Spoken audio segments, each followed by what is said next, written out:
घंताणं नभो सिद्धाणं नभो आयरीयाणं नमो अध्यायाणं नमो लोय सुवसाहुणम। पंच परमेष्टि भगवान की, एक हजरात श्री आदिनाथ भगवान की जय। जय बोलो आचार्य भगवान गुरुवर श्री विशुद्ध सागर जी महाराज की जय। मुनि श्री सुप्रभ सागर जी महाराज की जय। मुनि श्री प्रणत सागर जी महाराज की जय। जन बंधु, आप हम यहाँ उपस्थित हुए हैं लोकप्रिय कार्यक्रम सम्यक समाधान के लिए। प्रतिदिन की भांति देश से विदेश से जो विकल्प हम लोगों को प्राप्त हुए हैं, उन विकल्पों में से चुनिंदा विकल्प आप लोगों के लिए सम्यक समाधान इस कार्यक्रम के द्वारा हम प्रस्तुत करेंगे और उसका सम्यक समाधान मुनि श्री सुप्रभ सागर जी महाराज जी अपने ओजस्वी वाणी से देंगे। जैसे एक विकल्प इंसान को जीने नहीं देता, वैसे ही उसका समाधान आदमी को अच्छे से अपना जीवन निर्वापन कर सकता है। और उसी बीच मुनिश्री के मुखारविंद से हम सभी लोग उस सम्यक समाधान अमृत का पान करेंगे। मैं मुनिश्री के चरणों में कोटिशा नमोस्तु करते हुए आज के कार्यक्रम को गति प्रदान करने की अनुकंपा करने कहते हैं। नमोस्तु आज, नमोस्तु नमोस्तु। ओम नमः शिवाय।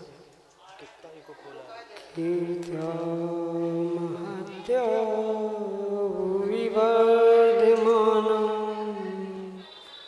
त्वं वर्धमानं स्तुतिगोचरत्वं निरीशमास्मो वैमध्यवीरम् विशीर्णदोषाशयपाशबन्धं विशीर्णदोषाशयपाशबन्धं। पंच परमेष्टि भगवान की, परम पूज्य आचार्य भगवंत गुरुवर विशुद्ध सागर जी मुनि महाराज की, परम पूज्य मुनि श्री सुप्रभ सागर जी महाराज की। समीचीन विकल्पों का सम्यक समाधान, सम्यक ज्ञान की वह अलौकिक विधा जिसके माध्यम से हम सभी अपने उन अनेकानेक समीचीन विकल्पों का सम्यक समाधान प्राप्त करके और अपने मन में एक नई सुख शांति और एक अलौकिक ऊर्जा की महसूस करते हैं, क्योंकि निराकुल मन में ही सुख शांति का सद्भाव होता है। ऐसा वह निराकुलता की प्राप्ति का एकमात्र कार्यकारी उपाय समीचीन विकल्पों का सम्यक समाधान, जो कि हम सभी प्रतिदिन आगम के परिप्रेक्ष्य में परम पूज्य मुनि श्री सुप्रभ सागर जी महाराज के मुखारविंद से प्राप्त कर रहे हैं। प्रारंभ करते हैं आज का सम्यक समाधान। और आज का पहला विकल्प देवेंद्र नगर मध्य प्रदेश से पंडित संकेत जैन शास्त्री परम पूज्य मुनिश्री के श्री चरणों में बारंबार नमोस्तु निवेदित करते हुए अपना समीचीन विकल्प रख रहे हैं कि महाराज जी, आजकल लोग शांति धारा में अनेक तरह के मंत्रों का उपयोग करते हैं, जिनमें कई वैदिक मंत्र भी शामिल होते हैं तथा बीजाक्षरों की अनर्गल संधि करते हैं। तो यह कहाँ तक उचित है? हमारे समीचीन विकल्प का सम्यक समाधान करने की अनुकंपा करें। नमोस्तु महाराज जी, नमोस्तु। ओम नमः सिद्धम। परम पूज्य आचार्य भगवान गुरुवर विशुद्ध सागर जी महाराज जी के, परम पूज्य मुनि श्री सुप्रभ सागर जी महाराज जी की। पंडित जी, पहली बात तो मैं आगम के परिप्रेक्ष्य में आपसे यह कहना चाहता हूँ कि जो भी मंत्र है ये किसी दर्शन विशेष के निमित्त से मात्र उनके हो जाते हैं या किसी विशेष वर्ग ने उनका प्रयोग किया, इसका मतलब ये नहीं होता कि परिपूर्ण रूप से वह मंत्र भी उनके हो। ये आगम के परिप्रेक्ष्य में समझने की आवश्यकता है। सिद्धो वर्ण समाम्नाया, जो ये बीजाक्षर है, चाहे मंत्रों के हो चाहे अन्य कहीं ग्रंथ आदि में भी प्रयोग किए क्यों ना हो, पर वे स्वयं में अपने आप में एक अनादि से सिद्ध है और उन पर किसी का किसी भी प्रकार से अधिकार नहीं है। किसी ने पहले ओम बोला, किसी ने पहले नमः बोला, किसी ने बीजाक्षर को आगे पीछे करके लंबे समय तक उसका प्रयोग करने से वे किसी भी प्रकार से किसी समूह विशेष के मंत्र नहीं कहलाए जा सकते, क्योंकि मंत्र बीजाक्षर स्वतंत्र होते हैं और स्वतंत्र मंत्र बीजाक्षर मात्र परस्पर में जुड़ने से उनकी विविध प्रकार की ऊर्जा और विविध प्रकार की मान्यताओं से उसकी उपयोगिता बदल जाती। इसलिए किसी विशेष स्थानों पर उन मंत्रों का कई वर्षों से प्रयोग हो रहा है, इसका मतलब ये नहीं है कि मंत्र मात्र उनके हैं। इसलिए मंत्र का प्रयोग कहाँ, कैसे, किस प्रकार से करना है, ये विशेषज्ञ उसके विषय में जो तंत्र मंत्र आदि के विशेषज्ञ होते हैं उनके अनुसार वह कार्य करने में कहीं भी दोष नहीं है। इसलिए पहली बात तो मैं स्पष्ट कहना चाहता हूँ कि कोई भी मंत्र किसी एक विशेष संप्रदाय, किसी एक विशेष स्थान का हो ही नहीं सकता है। और हम जैन दर्शन को अगर मानते हैं और जैन दर्शन की अपेक्षा से समझे तो परिपूर्ण रूप से अनादि अनिधन कोई धर्म है और मंत्र है, तो हमारा ये जैन दर्शन, जैन धर्म और उनमें ही प्रयोग करने वाले महामंत्र आदि का ही वह अनादि से हमें ये सत्ता रूप स्वीकार करने की आवश्यकता, क्योंकि जहाँ भी मंत्र पूजा या मूर्ति पूजा प्राप्त होती है वह उसका ओरिजिन भगवान की दिव्य ध्वनि से ही प्राप्त होता है, अन्य कहीं से नहीं होता। इसलिए त्रैकालिकता को देखने से ये निर्णय किया जाएगा कि मंत्र भले ही कुछ समय तक किसी व्यक्ति विशेष ने, समूह विशेष ने प्रयोग किए हैं, पर फिर भी वह मूलतः भगवान की दिव्य ध्वनि से ही प्राप्त हुए वे बीजाक्षर मंत्र आदि होने से कहीं ना कहीं उसका ओरिजिन, प्रारंभ हमारे जैन धर्म से ही मानना। रही बात दूसरी, जो अनर्गल संधि आदि करते हुए मंत्रोच्चारण चल रहा है संस्कृत में और किसी अन्य भाषा में नाम लेना, या अन्य भी वर्तमान में जो बहुत सारी परंपरा उस शांति धारा को आदि लेके चल रही है, वह किसी भी प्रकार से योग्य है ही नहीं है। जो भाषा के अनुसार उनका संधि का बनाना, संधि का विच्छेद करना आदि आदि सब कुछ करने की आवश्यकता है, पर जो शांति धारा में बीच बीच में बीजाक्षरों के बीच में नामों का उच्चारण करना, जिसमें संधि का विवेक नहीं है, जिसमें भाषा का विवेक नहीं है, ऐसी किसी भी प्रकार से प्रयोग में कर आने वाले वह मंत्र, शांति धारा आदि बिल्कुल भी कार्यकारी हो ही नहीं सकते, क्योंकि अखंड शांति धारा मंत्रों की, उसकी संधि की, भाषा की, व्याकरण की आदि की जितनी शुद्धि होगी उतनी ही वह शांति धारा मंत्रोच्चारण के द्वारा की गई है उसका विशेष विशेष फल प्राप्त हो सकता। इसलिए ये अवश्य समझे कि अनर्गल संधि तो परिपूर्ण रूप से दोषपूर्ण है, अनर्गल भाषा का प्रयोग भी दोषपूर्ण है, पर किसी एक स्थान से मंत्र आपने सुने हैं या प्राप्त हो रहे हैं तो वह उनका मंत्र है ऐसा नहीं कहा जा सकता। इसलिए ये सब कुछ समझने के लिए ही आपको जिनागम और उसके रहस्य को गहराई से, अनेकांत को समझने की आवश्यकता है। यही आपके लिए सम्यक समाधान। अगले समीचीन विकल्प के लिए दुलिया महाराष्ट्र से रूपेश पी जैन परम पूज्य मनीश्री के श्री चरणों में बारंबार नमोस्तु निवेदित करते हुए अपना समीचीन विकल्प रख रहे हैं कि महाराज जी, जैसे किसी जीव की मृत्यु हो जाए तो क्या उसकी आत्मा के साथ उसके अच्छे बुरे कर्म और उसके द्वारा जीवन पर्यंत अर्जित किया हुआ जिनवाणी का ज्ञान भी उसके साथ जाता है? हमारे समीचीन विकल्प का सम्यक समाधान करने की अनुकंपा करें। नमोस्तु महाराज जी, नमोस्तु। जिनागम के परिप्रेक्ष्य में ये करणानियों का रहस्य समझने की आवश्यकता है। जो जीव वर्तमान की पर्याय में पुरुषार्थ करते हुए मन वचन काया के निमित्तों से जो कर्मों का आश्रय करता है, वह परिपूर्ण रूप से अगली पर्याय ही नहीं अपितु जब तक वह उदय में आकर खिरते नहीं है, उस विपाक में आकर उसकी निर्जरा नहीं होती है, तब तक वह कर्म सत्तारूप उन जीवों के साथ अवश्य ही हुआ करते। और कर्मों की सत्ता होना और कर्मों के निमित्त से ज्ञान आदि का क्षयोक्षम होना ये भिन्न विषय है, पर मात्र वर्तमान में प्राप्त किया हुआ जिनवाणी का ज्ञान या क्षयोक्षमी ज्ञान किसी भी प्रकार से अगली पर्याय में पहुँचे ये जरूरी नहीं। पर ये परम सत्य समझना होगा कि जो भी जीव वर्तमान में पुण्य पाप आदि कार्य कर रहा है उन पुण्य पाप रूपी क्रियाओं को और पुण्य पाप रूपी क्रियाओं से प्राप्त किए गए कर्मों की सत्ता को लेकर ही जीव अगली पर्यायों को प्राप्त करता है। अगली पर्यायों में जो कौन सी गति, कौन सी आयु, कहाँ पर किस प्रकार से सुख दुख प्राप्त करना, ये परिपूर्ण रूप से जीव ने जो पिछली पर्यायों में कर्म बंध किया था वही उदय में आने से ही वह सब कुछ घटित होते हुए देखने में आता। और ये भी उसके साथ समझना होगा कि मात्र और मात्र कर्म का आश्रव बंध ही जीव के साथ जाता है, चाहे पुण्य रूप हो चाहे पाप रूप हो, वह शुभ अशुभ कर्तुति के अनुसार पुण्य पाप उसके साथ जाता। और ये अवश्य समझे कि उसके निमित्त से, जैसे ज्ञानावरणी दर्शनावरणी कर्म के निमित्त से कितनी शक्ति से ज्ञान प्राप्त हो सकता है या कितनी धारणा शक्ति है, कितना विवेक है, ये तो अगली पर्याय में पहुंच सकता है। पर आज पढ़ा हुआ आगम का जिनवाणी का शब्द या जिनवाणी का रहस्य अगली पर्याय तक पहुँचे बिल्कुल भी ज़रूरी नहीं।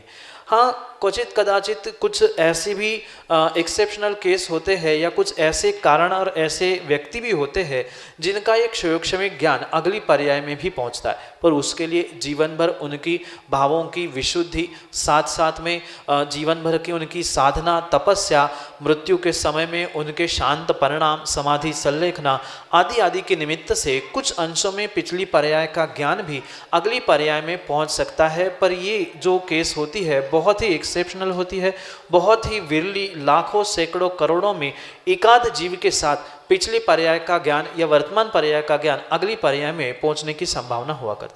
पर कर्म जो पुण्य पाप रूपी जीव बांधता है, उसकी सत्ता, आश्रव, बंध, उदय, ये सब कुछ अगली पर्याय में हो सकता है। उसके निमित्त से उसका ज्ञान कम ज़्यादा भी हो सकता है, पर वर्तमान में प्राप्त किया हुआ क्षयोक्षमिक जिनवाणी का या अन्य भी लौकिक कोई ग्रंथों का, लौकिक पुस्तकों का ज्ञान अगली पर्याय में पहुँचे ही ये जरूरी नहीं है। पर कर्म पुण्य पाप रूपी पहुँचते ही पहुँचते हैं। ज्ञान जीव की विशुद्धि, उसके विशुद्ध परिणाम, मरते समय के परिणाम, जीवन भर की कषाय रहित परिणति आदि आदि के निमित्त से कुछ अंशों में पहुंच सकते हैं और कुछ अंशों में आगे प्राप्त होने वाले जाति स्मरण आदि के निमित्त से भी कुछ अंशों में पिछली पर्याय का ज्ञान क्षयोक्षमिक जिनवाणी आदि का भी प्राप्त हो सकता है। इसमें कोई भी विकल्प नहीं, यही आपके लिए सम्यक समाधान। श्रीमती कल्पना जैन, अलीपुरा, मध्य प्रदेश से अगले समीचीन विकल्प के लिए हमारे सामने।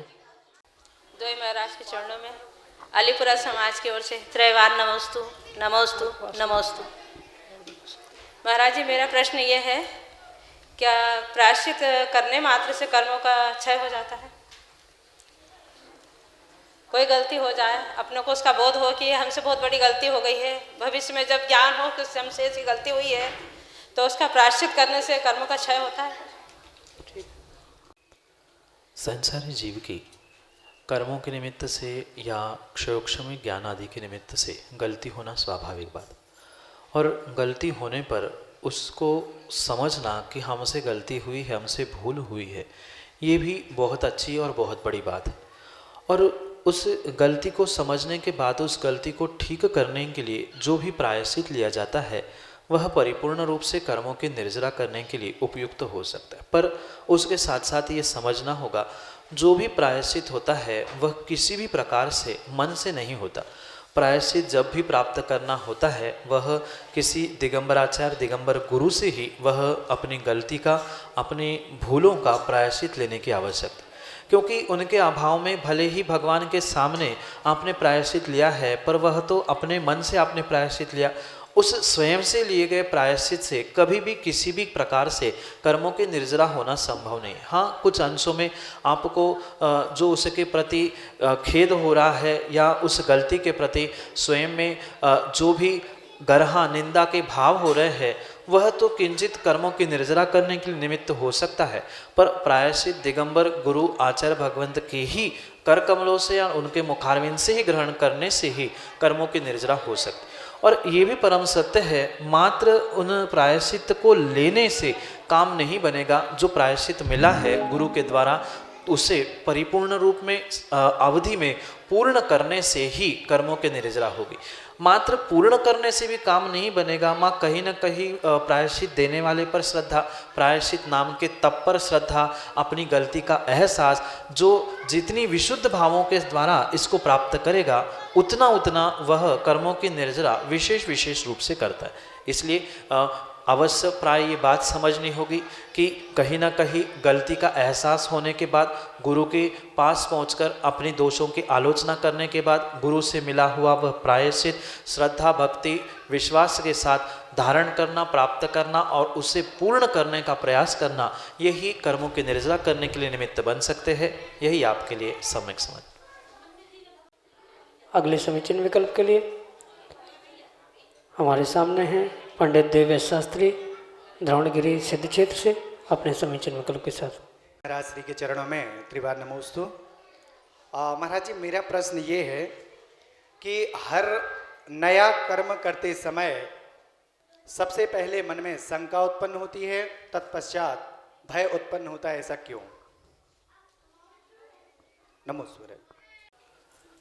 पंडित जी, कहीं ना कहीं प्रत्येक कार्य प्रारंभ करने से पहले डर, संकोच, भय आदि जो कुछ भी हो रहा है उसके पीछे कहीं ना कहीं जीव का स्वयं के प्रति जो आत्मविश्वास है, उस आत्मविश्वास की कमी होने के कारण से ही शंका होना, डर होना आदि सब कुछ स्वाभाविक सी बात सामान्य जनमानस में व्यक्तियों में देखने में आती। पर जिसकी सोच निर्मल है और जिसे अपने आप पर और अपने आप के साथ साथ सच्चे देवशास्त्र गुरु पर विश्वास है, वह कभी भी किसी भी प्रकार से कोई भी कार्य में शंका करता ही नहीं है। और सम्यक दृष्टि की बात अगर हम कहें तो सम्यक दृष्टि जीव के पास शंका होती ही नहीं है। वह निशंकित रूप से ही प्रत्येक कार्य को प्रारंभ करता है। वह फल की भी उम्मीद नहीं रखता, मैं ऐसा करूँगा तो मुझे क्या मिलेगा। निर्मल भावों के साथ, श्रद्धा के साथ और स्वयं के और देवशास्त्र गुरु के विश्वास के साथ जो कार्य प्रारंभ करता है उसे नियम से उस कार्य में सफलता मिलती है। ये मेरा व्यक्तिगत विश्वास। अगर ऐसा ही विश्वास प्रत्येक व्यक्ति प्राप्त करे तो उसे शंका करने की आवश्यकता नहीं है और कार्य पूर्ण होते समय डरने की भी आवश्यकता नहीं। कहीं ना कहीं भीतर का आत्मविश्वास जब कमज़ोर होता है तभी व्यक्ति को शंका, डर, भय, भीति आदि आदि किसी भी प्रकार की बीमारियों को सामना करने का मकसद या सामना करने का मौका मिलता है। अगर वही पूर्ण आत्मविश्वास के साथ काम करते रहेंगे और सतत उस आत्मविश्वास को जागृत करने का प्रयास करेंगे तो कभी ऐसा नहीं होगा। यही आपके लिए सम्यक समझ। अगले समीचीन विकल्प के लिए अलीपुरा मध्य प्रदेश से ज्योति जैन हमारे सामने। महाराज जी नमोस्तु। महाराज जी, मेरा प्रश्न है कि हम जो व्रत करते हैं, गिनती के व्रत करते हैं, अगर उस जिस दिन व्रत है उस दौरान अपन जैसे पानी लेते हैं और भूल से नल का पानी ले लें या कुछ और ले लें तो वो व्रत अपना माना जाएगा कि नहीं? नमोस्तु। माँ, व्रत करने की आगम में आचार्य भगवंतों ने 3 विधियाँ बताई जो कि उत्तम, मध्यम और जघन्य प्रकार से। उत्कृष्ट विधि जो जिस प्रकार से आगम में लिखी है उन्हीं दिनों में, उन्हीं समय पर, उसी प्रकार से उस व्रत को करना, ये उसकी उत्तम विधि। और जघन्य विधि अपने अनुकूलता को देखते हुए, शारीरिक स्थानीय परिस्थिति आदि को समझते हुए उसको कर लेना, ये एक जघन्य विधि हो सकती। और इसी परिप्रेक्ष्य में अगर उस व्रत आदि करते समय, उपवास ना करते समय, माना कि व्रत उपवास से करना था और उस उपवास को ना करते हुए एकासन से किया, किसी रस त्याग से किया, तो वह जघन्य विधि के अंतर्गत आ सकता। पर जब ये व्रत लिया था तब और आज की परिस्थिति को समझने की आवश्यकता। माना कि आपने एकासन से व्रत लिया था और भूल के कारण धोखे से आपने पानी पी लिया या कुछ अन्न सेवन कर लिया तो वह परिपूर्ण रूप से व्रत को खंडित ही मानना होगा। पर यह भी नहीं है कि व्रत पूरा यानी अभी तक किए हुए उपवास से व्रत खंडित नहीं होंगे, उस दिन का व्रत खंडित माना जाएगा, उसको आप आगे बढ़कर पुनः कर सकते हैं। ये भी एक जघन्य विधि हो सकती। कायदा तो यही था कि जिस प्रकार से जिस दिनों में विधि का विधान था व्रतों के विषय में वैसा करना था, पर नहीं कर पा रहे हैं, भूल हुई, कुछ गलती हुई, तो उतने दिन पुनः दूसरी बार उसको करने से वह व्रत पूर्ण हो सकता है। पर इसका मतलब ये नहीं है कि प्रति समय हम गलती करें और पुनः आज नहीं हुआ कल कर लेंगे, कल नहीं हुआ परसों कर लेंगे। ये प्रमादी बुद्धि योग्य नहीं है। हाँ, क्वचित कदाचित कभी साल में महीने भर में एक आध बार कुछ ऐसी गलती हो गई तो फिर भी स्वीकार हो सकती है, और उस गलती का भी हमें कहीं ना कहीं गुरु के पास पहुंचकर अवश्य प्रायश्चित लेने की आवश्यकता है।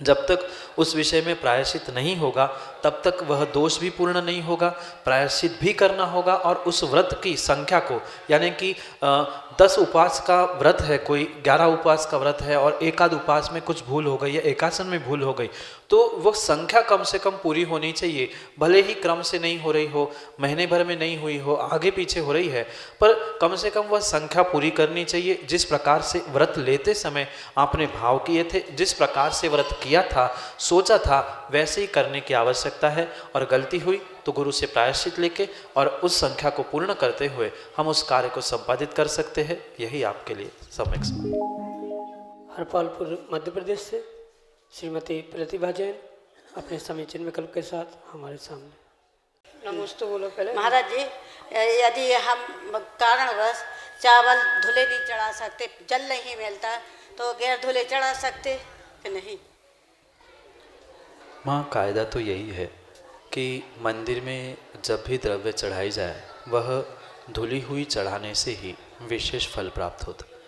हाँ, क्वचित कदाचित ऐसा भी होता है, किसी तीर्थ क्षेत्र में पहुँचे या कहीं यात्रा करके हम पहुँचे, वहाँ पर द्रव्य तो अपनी होती है पर मंदिर में पानी की व्यवस्था नहीं है, या रोज़ दिन में भी मंदिर पहुँचे, ऐसे समय में पहुँचे जिस समय में पानी आदि की व्यवस्था नहीं है, तो उस समय पर सूखी द्रव्य फिर भी चढ़ा सकते हैं, पर जो विशेष फल मिलने वाला था वह धुली हुई द्रव्य चढ़ाने से ही मिलता है। क्योंकि आगम में विधान है, जितनी प्रासुक शुद्ध द्रव्य होगी उतना शुद्ध और विशुद्ध फल भी हमें उस द्रव्य चढ़ाने का मिलता है। इसलिए प्रयास तो यही करना चाहिए कि धुली ही द्रव्य चढ़ानी चाहिए। और जब हमें पता है कि इस समय पर वहाँ पानी उपलब्ध नहीं होगा तो प्रयास ये करें कि अगर हमारे में शक्ति है तो वहाँ से कहीं से पानी उपलब्ध कर लिया जाए, या घर से ही जाते हुए जैसे द्रव्य ले जा रहे हैं वैसे अगर पानी की व्यवस्था हो रही है तो पानी को ले जाके उसको शुद्धिकरण प्रासुकीकरण करने के बाद ही द्रव्य को चढ़ाया जाए। क्योंकि धुली हुई द्रव्य का एक विशेष फल आगम में बताया गया है, नहीं है, विषमता है, अपवाद है, तो बिना धुली भी चढ़ा सकते हैं, पर वह राजमार्ग नहीं है। राजमार्ग धुली हुई द्रव्य को ही चढ़ाने का है। यही आपके लिए सम्यक समय। श्रीमती सुलोचना जैन हरपालपुर मध्य प्रदेश से अगले समीचीन विकल्प के लिए हमारे सामने। नमोस्तु महाराज जी, नमोस्तु महाराज। निर्जरा भावना से क्या होता? आत्मा में जो अनादिकाल से कर्मों का आश्रव बंध हुआ है, उस कर्मों के आश्रव बंध को जो एक देश दूर करने का पुरुषार्थ है उसे निर्जरा कहा जाता है। जो कि पूर्ण कर्मों का नाश कर लेना ये मोक्ष है, पर जो अनादिकाल से जीव मन, वचन और काय, अविरति, प्रमाद, मिथ्यात, कषाय आदि के निमित्त से जो भी कर्मों का आश्रवबंध करता है उसको तपस्या के द्वारा या अन्य भी निमित्तों के द्वारा एक देश दूर करना, इसे निर्जरा का। और ये निर्जरा तत्व है, और इस निर्जरा तत्व के बारे में चिंतन करना कि मैं किस प्रकार से अपने जीवन में उस निर्जरा तत्व को प्राप्त करूं, मैं ऐसा कौन सा तत्व प्राप्त करूं या ऐसी कौन सा तप करूं जिसके द्वारा कर्मों की निर्जरा हो सके, पापों की निर्जरा हो, पुण्य की निर्जरा हो, आदि रूप भावना भाना, ये निर्जरा भावना है। निर्जरा तत्व और निर्जरा भावना इन दोनों में परिपूर्ण रूप से कहीं ना कहीं अंतर समझना होगा। निर्जरा तत्व को प्राप्त करने के लिए जो पुरुषार्थ करने की भावना है या उसको प्राप्त किस प्रकार से किया जाए, ऐसी जो भावना है उस भावना को ही निर्जरा भावना कहा, जो कि 12 भावना के अंतर्गत स्वीकार की जाती। और कहीं ना कहीं साक्षात उस निर्जरा को प्राप्त करने के लिए आचार्य भगवंतों ने इस 12 भावना को, 10 धर्मों को, परिचयों को जहाँ स्वीकार किया है वहाँ पर इस भावना के अंतर्गत ही हम कर्मों की निर्जरा भी कर सकते हैं। जैसे कि मंदिर में बैठे बैठे ये भावना भाई जा रही है कि भगवान के दर्शन करते हुए मैंने अनादि से घोर अपराध किए, गलती की है, अब मैं आपके दर्शन करने पहुंचा हूँ, मेरा प्रक्षालन हो जाए, मेरे पाप मिट जाए आदि जो हमारी भावना भाई जा रही है, जैसे कि दुखक हो, कम्मक हो, बोहिला हो, समाधि मरणम सुगई गमनम आदि रूप भी ये जो हमारी भावना है, सद्भावना है, ये कहीं ना कहीं सद्भावना ही उस निर्जरा भावना के अंतर्गत स्वीकार करने की आवश्यकता है। निर्जरा तत्व यानी साक्षात आत्मा से कर्मों को एकदेश दूर कर लेना, और उस निर्जरा को मैं कैसे प्राप्त करूं, निर्जरा को प्राप्त करने के उपाय क्या है, उस निर्जरा को प्राप्त करने के लिए मैं क्या कर सकता हूं, उसके द्वारा मैं कैसे कैसे निर्जरा को प्राप्त कर रहा हूं आदि सभी समझना, इसका ही अर्थ निर्जरा भावना है, जो कि कथनचित कुछ अंशों में निर्जरा करने के लिए भी निमित्त है, पर साक्षात तप के द्वारा जो निर्जरा होती है वो ही मोक्ष मार्ग के लिए प्रयोजनभूत है। पर वहाँ तक पहुँचने के लिए उस निर्जरा को प्रारंभ करने के लिए, निर्जरा की भूमिका को या निर्जरा तत्व को ग्रहण करने के लिए ये निर्जरा भावना भी जीव के लिए परम उपकारी हो सकती है। यही आपके लिए सम्यक समझ। अगले समीचीन विकल्प के लिए श्रीमती नीतू जैन, टीकमगढ़ मध्य प्रदेश से हमारे सामने। नमस्ते महाराज। महाराज श्री यानी प्रेगनेंसी में अष्टद्रव्य से पूजन कब तक करनी चाहिए? एक क्वेश्चन। प्रेगनेंसी के समय में जो जिनागम का विधान है उसे बहुत अच्छे से समझने की आवश्यकता। कहीं ना कहीं भाव हिंसा, द्रव्य हिंसा से बचने के लिए आगम में पूर्वाचार्यों ने इसका विधान किया है। जहाँ एक जीव के साथ यानी एक माँ के साथ दूसरे जीव का, उस बच्चे का जीवन का और उसके परिपूर्ण गर्भावस्था का संबंध जुड़ा होता है, ऐसी उस प्रेगनेंसी की अवस्था में द्रव्य पूजा, द्रव्य से कार्य करने के लिए मात्र 5 महीने तक ही छूट दी है। जैसे ही 5वां महीना पूर्ण होता है उसके उपरांत द्रव्य पूजा, मुनिराजों को आहार दान करना, स्वयं के हाथों से कोई भी घर गृहस्थी का भी कार्य करना, इसके लिए परिपूर्ण रूप से आगम में निषेध प्राप्त होता है। हाँ, वर्तमान में कौन कहाँ क्या कर रहा है ये भिन्न विषय है, पर जिनागम की अगर बात समझे तो अहिंसा तत्व को और अहिंसा को प्राप्त करने के लिए माँ और बेटा इन दोनों की सुरक्षा को सामने रखते हुए आचार्य भगवंतों ने 5 महीने का ही समय निर्धारित किया है। 5 महीने के अंतर्गत वह द्रव्य पूजा कर सकते हैं, मुनिराजों को आहार दे सकते हैं, घर गृहस्थी का काम कर सकते हैं, पर 5वें महीने के उपरांत जैसे ही 5वां महीना पूर्ण हो जाता है उसके उपरांत द्रव्य पूजा, मुनिराजों को आहार आदि देना ये परिपूर्ण रूप से निषेध कहा गया है। और यही आपके लिए सम्यक समझ। जय जिन बंधु, आप हम सभी लाभ ले रहे थे लोकप्रिय कार्यक्रम सम्यक समाधान का। प्रतिदिन यह कार्यक्रम 5:13 पे YouTube चैनल सुप्रभ वाच के माध्यम से प्रसारित किया जाता है। सुप्रभ सागर जी महाराज जी का नाम सुप्रभ, वाणी का पर्यायवाची नाम उवाच, सुप्रभ वाच यह चैनल का नाम है। इस चैनल पे प्रतिदिन 5:13 पे सम्यक समाधान यह कार्यक्रम प्रसारित होता है। अन्य भी मुनिश्री के रिलेटेड जो भी प्रवचन वगैरह है, उन्होंने गाई हुई भक्ति वगैरह है, उन सभी कार्यक्रम का एक मात्र ठिकाना यूट्यूब चैनल सुप्रभ वाच के माध्यम से आप सभी को लाभ मिल सकता है। 8707548811 यह नंबर है।